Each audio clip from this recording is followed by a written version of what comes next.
You're sitting across from her on your second date, watching her mouth move as she tells you about her past. But what she's saying isn't the story. The story is written in the way she never holds eye contact when she mentions her ex-boyfriends. The story is in how her voice changes when she says he was crazy, too rehearsed, too perfect, too clean. The story is in what she doesn't say, between the words she's been practicing in mirrors for months. Her history isn't hidden in her secrets, it's carved into her reflexes. Watch how she reacts when you're kind to her. Not grateful, confused. Like your gentleness is a language she recognizes but can't speak. She thanks you for basic decency, as if it's extraordinary generosity.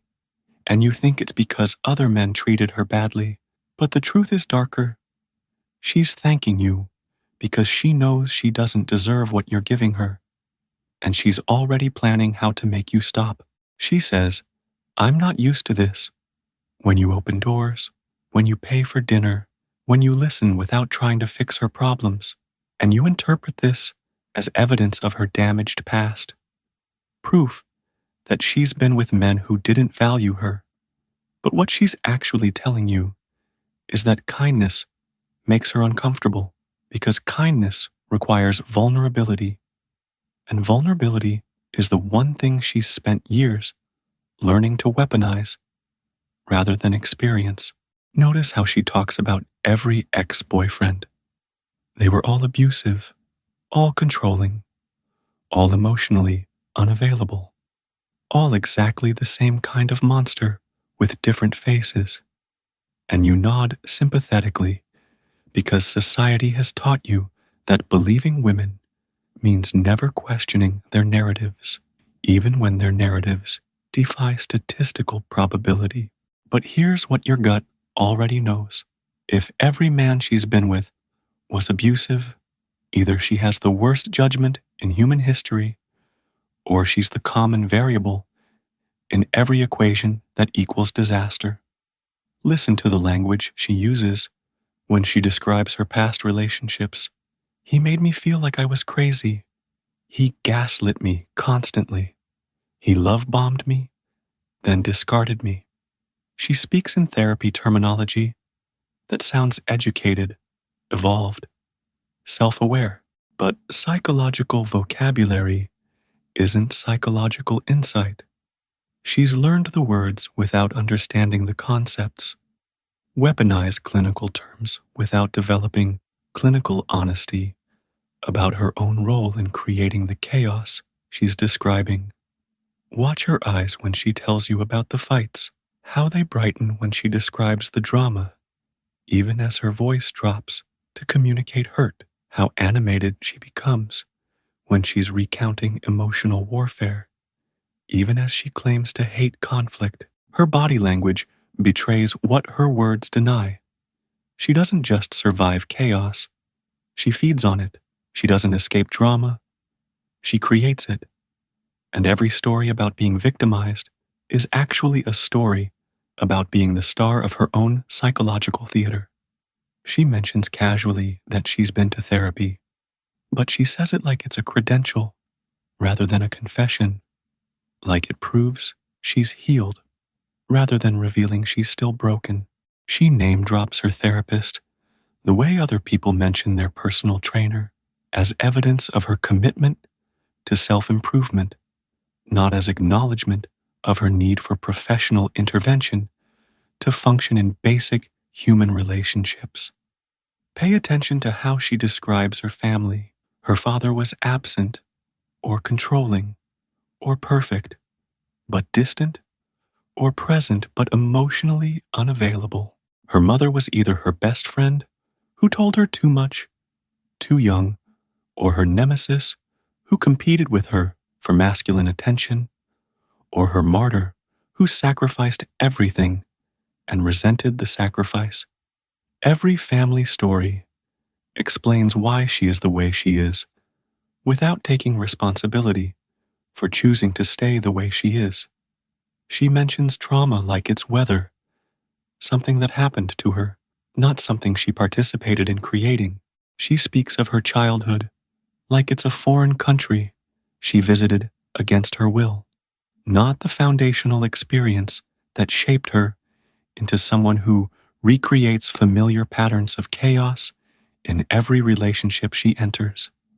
She uses her past to justify her present without acknowledging that she's actively choosing to remain a prisoner of experiences that ended years ago. Watch how she responds to boundaries. When you say no to something, anything, her face flickers with something that isn't disappointment, but calculation. She's not upset that you have limits. She's gathering intelligence about where those limits are so she can systematically test them, push them, break them down. She doesn't see your boundaries as evidence of self-respect. She sees them as challenges to overcome, walls to climb, defenses to penetrate until you're as defenseless as every man before you. Notice how she treats service workers, waitresses, baristas, cashiers, anyone who can't serve her psychological needs. She's polite, but cold, grateful, but distant, functional, but fundamentally uninterested in their humanity. This isn't shyness or social anxiety. This is how she treats people who can't give her what she wants. Narcissistic supply, emotional validation, the intoxicating drug of masculine attention, focused entirely on her psychological wounds. Listen to how she talks about her female friends.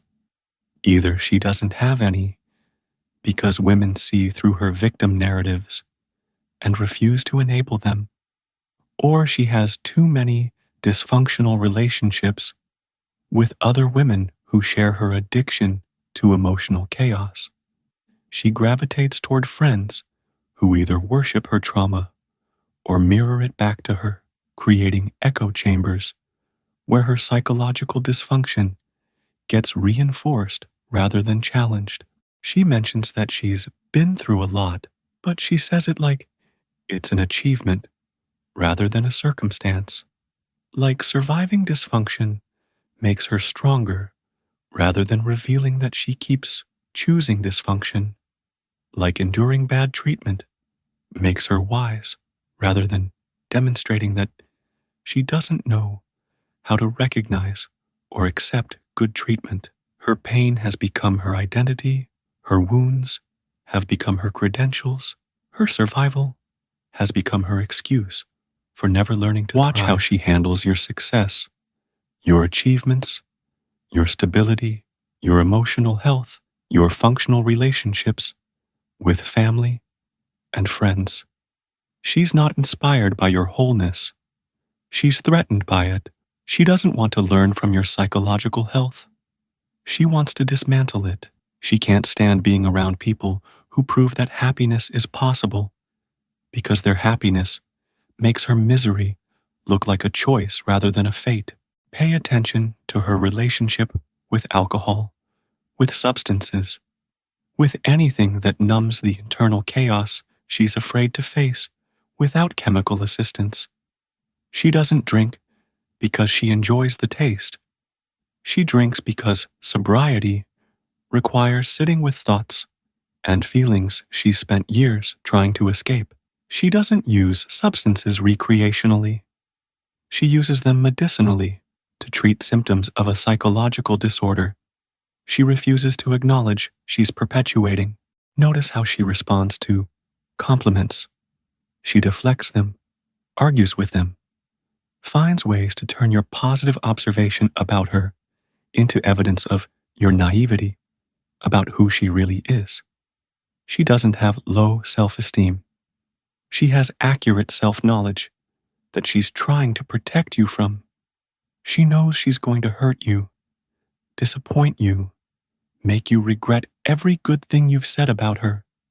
Her rejection of your compliments isn't insecurity, it's honesty. Watch how she talks about the future. Always vague, always conditional, always dependent on external circumstances. aligning perfectly before she can commit to anything. She doesn't make plans. She makes escape routes. She doesn't build towards something. She prepares for eventual retreat. She's not investing in your relationship. She's managing her exit strategy from the beginning, making sure she can leave with her victim narrative intact when the inevitable ending arrives.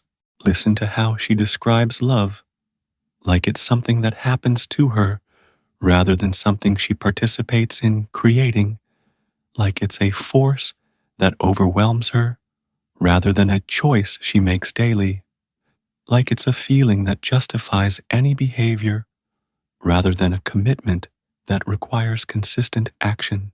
She doesn't love people. She consumes them. She doesn't build relationships. She extracts resources until the source runs dry, then moves on to the next supplier. She mentions meditation, yoga, spiritual practices, self-help books, anything that sounds like personal growth, but requires no actual change. She collects healing modalities, like trophies, accumulates therapeutic techniques like weapons, gathers psychological insights like armor, but none of it transforms her because she's not using these tools to heal. She's using them to become a more sophisticated version of the same broken person. Watch her during moments of genuine intimacy, not sexual intimacy, but emotional vulnerability. When you share something real about yourself, something that matters, something that could hurt you if it were used against you, she's not present with your pain. She's cataloging it. She's not connecting with your humanity. She's gathering ammunition. She's not bonding with your truth. She's filing it away for later use in the psychological warfare she's already planning. Notice how she responds to your male friends, your family, anyone who knew you before she arrived to rewrite your story. She's not interested in understanding your history. She's interested in erasing it. She doesn't want to integrate into your existing life. She wants to replace it with a life where she's the center of every story, the solution to every problem, the answer to every question about what you need. Pay attention to her phone habits, how she guards it, angles it away from you, responds to texts with the urgency of someone managing multiple ongoing crises. She's not cheating on you, necessarily. She's maintaining relationships with every person who's ever validated her victim narrative, keeping those connections alive as insurance policies against the day when you stop being useful to her psychological ecosystem. Listen to how she talks about money. Either she's completely irresponsible with it because responsibility requires thinking about consequences she's not prepared to face, or she's obsessively controlling about it because control is the only way she knows how to manage the anxiety that comes from knowing she's fundamentally incapable of taking care of herself emotionally. Watch how she responds to your emotional needs. When you're tired, stressed, disappointed, hurt by something unrelated to her, she can't just let you feel what you're feeling. She has to make it about her. Redirect the attention back to her experience. Turn your moment of vulnerability into another opportunity for her to be the center of the psychological drama she's addicted to creating. Notice her sleep patterns, her eating habits, her relationship with her own body. She either neglects her physical needs completely because self-care requires a level of self-love she doesn't possess, or she's obsessively focused on physical perfection because external beauty is easier to control than internal wellness. Either way, her relationship with her body reflects her relationship with herself. Fundamental dysfunction disguised as lifestyle choices. Pay attention to how she handles conflict, not the big fights, but the small disagreements, the tiny moments where your needs don't align with hers. She doesn't negotiate. She manipulates.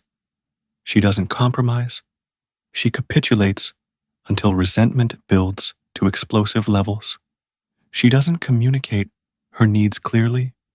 She expects you to read her mind, then punishes you for failing to be psychic about her unspoken expectations. Watch her around children, around elderly people, around anyone who needs more than they can give. She's not nurturing.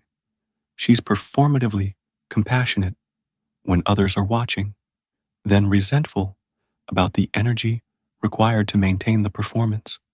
She doesn't naturally protect the vulnerable. She sees vulnerability as weakness and weakness as invitation to exploitation. Listen to how she talks about work, about careers, about her professional relationships. Either she's constantly in conflict with authority figures because she can't handle being held accountable for her performance, or she's sleeping with her boss because she's learned that sexual access is easier than professional competence. Either way, her work life reflects the same patterns of dysfunction that characterize every other area of her existence. Notice how she responds to your success at work, in relationships, in any area where you're thriving without her input. She's not proud of you. She's calculating how your success affects her position in your life. She's not celebrating your achievements. She's figuring out how to take credit for them or undermine them. She doesn't want you to succeed. She wants you to need her, and success makes you less needy. Pay attention to her relationship with truth, not lying about big things, but the constant, small deceptions, the tiny manipulations of reality that make her seem more innocent, more wounded, more deserving of your protection than she actually is. She doesn't lie because she's evil. She lies because truth would reveal that she's responsible for most of the chaos. She's asking you to help her escape. Watch how she responds to your attempts to understand her, to really see her, to love the person underneath the performance. She's not grateful for your depth. She's terrified of it. She doesn't want to be understood. She wants to be rescued. She doesn't want to be seen. She wants to be worshipped. She doesn't want your love. She wants your resources, your time, your energy, your emotional stability, your masculine strength, used in service of her feminine wounds. The woman who needs you to read her history without her saying a word is the woman whose spoken history is a carefully constructed lie designed to make you complicit in your own destruction. She's not hiding her past from you. She's hiding your future from you. She's not protecting her secrets. She's protecting her strategy. Every signal she gives you, every unconscious tell, every behavioral pattern that makes you think you understand her pain is actually a roadmap to the pain she's planning to cause you. Her history isn't mysterious. It's predictive. And if you learn to read it correctly, you'll see that every relationship she's ever had has ended the same way, with her as the victim and the man as the villain, in a story she started writing before she even met him. You think you're different because you can see through her defenses, recognize her wounds, understand her patterns better than the men who came before you. But understanding her doesn't make you special. It makes you dangerous, because the woman whose history you can read without her saying a word is the woman who's about to make you part of a history she'll never tell truthfully to anyone. The choice is yours. Read the signs and run, or ignore them and become another chapter in someone else's book of masculine failures. Either way, she's already decided how your story ends. Maybe you're strong enough to write a different ending, or maybe you're just another man who thinks his love can edit a woman's history instead of recognizing that some histories are meant to be repeated, not rewritten. The signals are there. The patterns are clear. The warnings are written in a language older than words. The question is whether you're fluent in the truth or just another student in her masterclass on masculine destruction.